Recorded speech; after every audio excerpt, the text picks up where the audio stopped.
अस्सलामुअलैकुम मेरे प्यारे प्यारे व्यूअर्स। तो फिर से मैं वापस आ चुकी हूँ एक नई शुरुआत के साथ। और आप लोग सब कैसे हैं? उम्मीद करती हूँ आप लोग बहुत अच्छे होंगे, बहुत खैर खैरियत से होंगे। और अल्लाह आप सबको बहुत अच्छा रखे, बहुत खुश रखे। आप जहाँ कहीं भी हो, अल्लाह आपकी हर ख्वाहिश पूरी करे और आपकी हर परेशानियों को दूर करे। आमीन सुम्मा आमीन। तो यहाँ पर हमारी एक नई सुबह फिर से हो चुकी थी। और ये जो मैं दिखा रही हूँ रिकॉर्डिंग, ये बहुत सुबह की नहीं है। एक्चुअली ये है लगभग 10 बजे, सुबह की 10 बज रहे हैं। तो आज बच्चों की छुट्टी थी स्कूल में, तो बहुत सुबह आज मैं उतना उठ नहीं पाई, क्योंकि थोड़ा थकावट भी हो जाता है। रोज़ रोज़ जो है ना, एक तरह का रूटीन आप फॉलो करते हैं। तो आज बच्चों की छुट्टी थी स्कूल में, कुछ उन लोग का कुछ स्पोर्ट्स वगैरह, कुछ टूर्नामेंट है एक्चुअली। तो जो बच्चे हैं ना, जूनियर और बच्चे हैं, तो उनकी छुट्टी कर दी गई है। तो यहाँ पर हमारी जो है ना, नाश्ते की तैयारी हो रही है। और ये मैं बना रही हूँ अपने लिए गर्मा गर्म चाय। तो दिन की जो है ना, सबसे प्यारी शुरुआत जो होती है अपने हाथों से बनी एक प्याली चाय के साथ। और मुझे ना ऐसा लगता है कि मुझे अपने हाथ का जो चाय है ना, मुझे बहुत अच्छा लगता है। क्योंकि मैं कहीं भी चली जाऊँ, अगर मैं कहीं भी जाऊँ, अगर मैं कहीं गई हूँ, वहाँ पे मैंने अगर चाय पी लिया है, लेकिन फिर भी ऐसा लगता है ना कि मन नहीं भरा। लेकिन जब मैं घर आऊँगी वापस लौट कर, तो अपने लिए एक कप चाय ज़रूर बनाऊँगी। और जब तक मैं चाय नहीं पी लूँ, मुझे सुकून नहीं मिलता है। पता नहीं ये ऐसा मेरा क्यों एक ये हो गया है, एक आदत सी बन गई है। और साथ साथ में हम अपनी लंच की भी तैयारी शुरू कर चुके हैं। और देखिए, अब जो है ना, साफ़ सफाई मैंने कर ली है घर की। जो है ना, झाड़ू ये सब मैंने कर लिया था। तो देखिए, बाहर आज बहुत प्यारा मौसम है, धूप खिली हुई है। और एकदम बहुत अच्छा सनी, जो हम लोग बोलते हैं ना, बहुत अच्छा ब्राइट और सनी डे आज का है। तो हमने कपड़े सूखने के लिए भी मैंने डाल रखा था बाहर। और सुबह से ही जो है ना, काम में अपनी लग गई थी मैं। हस्बैंड को मैंने ऑफ़िस भेज दिया था। हस्बैंड मेरे 9 बजे ऑफ़िस निकल जाते हैं। उसके बाद बच्चे उठ गए, तो बच्चों को नाश्ता वगैरह दे के, चाय वाय पी के, मैं भी अपने बस काम में लग गई थी। और ये जो है ना, बच्चों का मतलब, यहाँ पे बच्चे मेरे पढ़ाई करते हैं। जो मेरी बड़ी बेटी है ना, वो अपना स्टडीज़ यहाँ पर करती है। तो बच्चों का जो कमरा होता है, तो थोड़ा तो बिखरा हो ही जाता है, क्योंकि बच्चे पढ़ते हैं, उतना वो समेटते नहीं हैं। बच्चे पढ़ाई लिखाई करके थक जाते हैं, फिर बहाने लगाने लगते हैं। उनको अगर आप बोलोगे ना कि कुछ समेट लो, या फिर आप कुछ छोटी मोटी कुछ काम बताओगे, तो बच्चे ना आजकल बड़ी जो है ना, बहाना लगाना मतलब सीख गए हैं वो। तो उतना करते हैं बच्चे, हेल्प करते हैं, बट उनका मूड के ऊपर डिपेंड करता है ना। तो बस यही, मैं छोटे छोटे जो काम है अपना समेटना, घर को जो है ना, सजाना सरियाना जो है, वो बस लगी हुई थी। कुछ सामान इधर उधर जो बिखरे पड़े थे, उसको समेट रही थी, सबको अपने जगह पे रख रही थी। यहाँ की बेडशीट्स थोड़े मतलब गंदे हो गए थे, अच्छे खासे गंदे हो गए, क्योंकि बच्चे पढ़ते हैं तो पेंसिल्स वहीं पे शार्प कर देते हैं, है ना। कुछ अगर पेन वगैरह है, कलरिंग कर रहे हैं, तो कलर्स भी बेड पे लगा देंगे। तो उतना मतलब बच्चे उतना ध्यान नहीं देते हैं एक्चुअली। और यहाँ पर ये जो मेरा मेन डोर है, यहाँ पे मैंने कुछ शो प्लांट्स रखा है। तो मुझे लगा कि वो भी सूख रहे हैं, तो उनको भी मैंने पानी डाल दिया। और यहाँ पे ना, इनको मतलब प्रॉपर जो है सनलाइट यहाँ पे अच्छी खासी मिल जाती है। तो आप देख रहे हैं, यहाँ पे पूरी धूप आ रही है, तो इनको यहाँ पे अच्छी खासी यहाँ पे सनलाइट मिल जाती है इनको।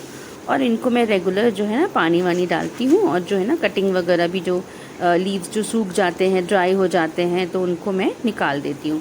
क्योंकि मुझे ना अच्छा नहीं लगता ऐसे जो पत्ते सूखे सूखे रहते हैं पेड़ में, तो अच्छा नहीं लगता देखने में। तो मैं क्या करती हूँ, उनको कट कर देती हूँ। तो वही मैं करी थी यहाँ पर। और मुझे नाइफ़ से करना पड़ा, क्योंकि जो सीज़र मैं यूज़ करती हूँ ना, वे मिल नहीं रहा था एक्चुअली। तो है, बच्चों का घर है, तो सामान इधर उधर हो ही जाता है। और साथ साथ में लंच की भी तैयारी हो रही थी। दाल मैंने बना लिया, मसूर और अरहर की दाल मैंने बनाई थी। और बहुत टेस्टी दाल मुझे लगता है। अरहर और मसूर की दाल अगर आप बनाएंगे ना, सिंपल, उसको अच्छी ये से प्याज और हरी मिर्च से आप बघार देंगे, बहुत अच्छा टेस्टी खा लगता है वो दाल। तो आपको ना मैं दाल की भी एक दो वैरायटी ना सिखाऊंगी, क्योंकि मेरा जो ससुराल है ना, तो वो कोलकाता में है। और मेरी सास मतलब अभी तो वो नहीं है, बट वो ना दाल बहुत अलग अलग वैरायटी की बनाया करती थी। मतलब अरहर दाल अलग से, मसूर की दाल अलग, और चने की दाल अलग से, सारे दाल ना हमारे अलग अलग रखे जाते थे और अलग अलग ही बनाए जाते थे। मिक्स दाल भी बनता था, जैसे मूंग और मसूर, और अरहर दाल बनेगा तो वो एकदम अलग से। बहुत टेस्टी, मतलब उनके हाथ का जो दाल बनता था ना, बहुत ही टेस्टी लगता था मुझे।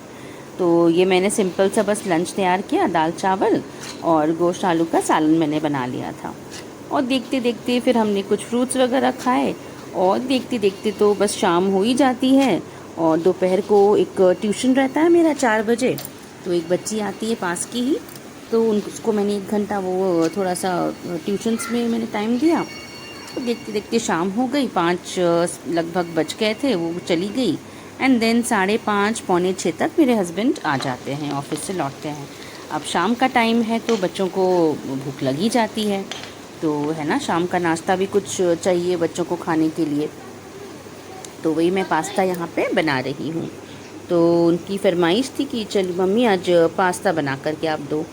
तो पास्ता मैं बनाने लगी, तो पास्ता मैंने बॉईल करके रखा, प्याज उसमें मैंने फ्राई किया, थोड़ी हरी मिर्च डाली और उसमें मैंने पास्ता मसाला ऐड किया।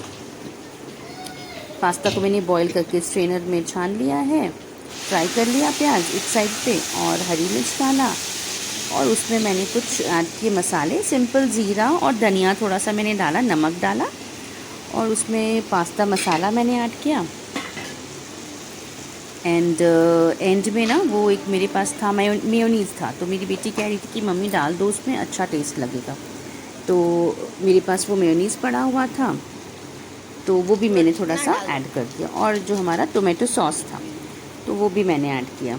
तो इस तरह से पास्ता हमारा बहुत जल्दी से झटपट से एकदम तैयार हो जाता है, चटपटा सा लगता है, इवनिंग स्नैक्स के लिए अच्छा लगता है। मैं तो मतलब मुझे उतना पसंद नहीं है, मैं उतना शौक़ से नहीं खाती हूँ। थोड़ा सा ये ओरिगेनो है, बच्चों को ये बहुत पसंद आता है। पता नहीं आजकल के बच्चों का क्या क्या फेवरेट हो गया है ना, पास्ता और पता नहीं क्या बर्गर्स, ये सब चीज़ें ही बच्चों को पसंद आता है। तो ये मेयोनीज़ रखा हुआ था, तंदूरी मेयो, तो वो भी मैंने ऐड कर दिया, सॉस ऐड कर दिया, और ये हमारा पास्ता यहाँ पर रेडी हो चुका है। बस थोड़ा सा मुश्किल से 10-15 मिनट्स भी नहीं लगता आपको, 10 मिनट्स लगता है, 5 मिनट्स आप बॉईल करने में, और 5 मिनट्स जो आपका जो है ना प्याज वगैरह फ्राई करने में, तो 10 मिनट्स में आपका पास्ता जो है वो रेडी हो जाता है। तो मैंने सोचा चलो ठीक है, ऐसे मैं कम ही बनाती हूँ, हमेशा मतलब अक्सर नहीं बनाती हूँ, कम बनाती हूँ, क्योंकि हेल्दी नहीं लगता है मुझे ना, मैदे का बना होता है तो मुझे उतना हेल्दी चीज़ नहीं ये लगता है। तो मैं देती हूँ बच्चों को, ओकेजनली देती हूँ, कभी कभार ही देती हूँ, जैसे वीक में या 10 डेज़ में, 15 डेज़ में एक बार मैगी और पास्ता मैं देती हूँ, कि चलो ठीक है, कुछ टेस्ट भी थोड़ा चेंज हो जाए ना बच्चों का। और जनरली मैं ऐसे घर का ही चीज़ जो है ना, पराठा वगैरह, पूड़ी वगैरह बना देती हूँ, इस तरह की चीज़ें ही बनाती हूँ। तो इस तरह से ही हमारा जो है ना शाम का टाइम भी गुजर गया, साथ साथ में हमने अपनी चाय भी बनाई, चाय भी हमने एंजॉय किया। तो ये देखिए, अगर आपको मेरी वीडियोस अच्छी लगी हूँ तो प्लीज़ लाइक, सब्सक्राइब।